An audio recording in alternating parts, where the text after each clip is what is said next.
Halo sahabat mahasiswa, perkenalkan nama saya Ofniat Ventruluman Gaul dengan NPM 221500021. Di sini saya akan membahas tentang antropologi dan sosiologi pendidikan matematika dengan topik akulturasi pendidikan formal. Akulturasi pendidikan formal adalah penggabungan atau penyatuan elemen-elemen budaya dari berbagai sumber dalam konteks pendidikan formal. Ini terjadi ketika ide, nilai-nilai, praktik, atau kurikulum dari suatu budaya atau sistem pendidikan diperkenalkan, diadopsi, atau diintegrasikan ke dalam sistem pendidikan formal yang ada. Tujuan akulturasi pendidikan formal. Yang pertama adalah meningkatkan pemahaman lintas budaya. Yang kedua adalah mengintegrasikan nilai-nilai universal.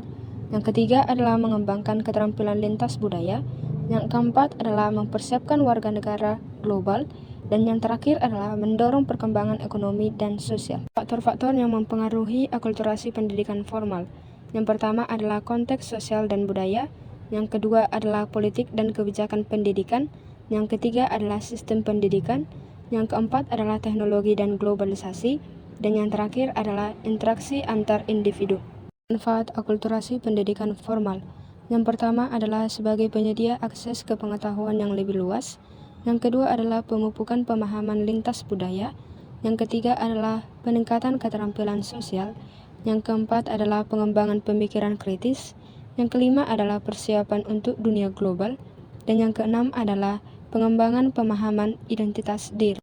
Tantangan dan solusi akulturasi pendidikan formal. Yang pertama adalah perbedaan budaya dan nilai-nilai. Ketika kelompok masyarakat yang berbeda budaya mengalami akulturasi dalam pendidikan formal, perbedaan budaya dan nilai-nilai dapat menjadi tantangan. Pendidikan yang mungkin tidak sepenuhnya memenuhi kebutuhan dan harapan kelompok masyarakat yang baru. Solusinya adalah penting untuk mengadopsi pendekatan yang inklusif dalam merancang kurikulum dan metode pengajaran. Melibatkan pemangku kepentingan dalam berbagai kelompok masyarakat dalam proses perencanaan dan pengembangan kurikulum dapat membantu memastikan representasi yang adil dari budaya dan nilai-nilai yang beragam. Yang kedua adalah bahasa. Bahasa merupakan aspek penting dalam akulturasi pendidikan formal. Jika siswa berasal dari latar belakang bahasa yang berbeda, kebutuhan untuk memahami dan menggunakan bahasa yang digunakan dalam sistem pendidikan dapat menjadi tantangan.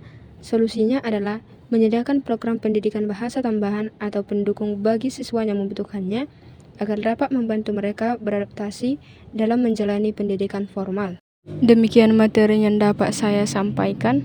Sekian dan terima kasih.